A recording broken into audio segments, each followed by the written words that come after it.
Nagmahal, nasaktan, na nagasa.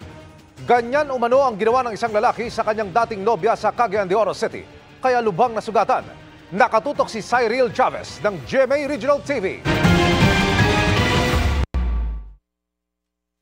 Bukol sa ulo at mga sugat sa kamay, siko at tuhod.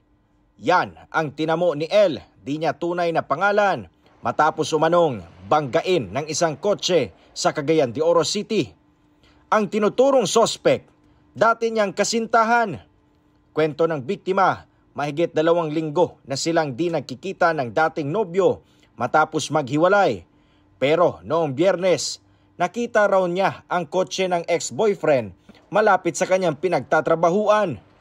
Habang naglalakad na siya pauwi, laking gulat daw niya nang banggain siya ng nasabing kotse.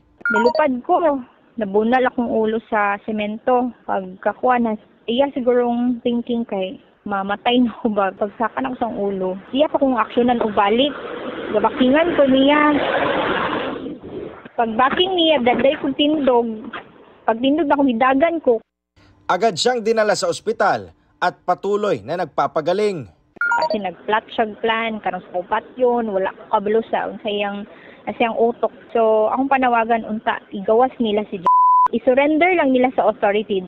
Sabi ng Cagayan de Oro City Police, dati nang nagpa-blatter ang biktima dahil sa mga di magandang nangyayari sa kanila ng kanyang dating kasintahan.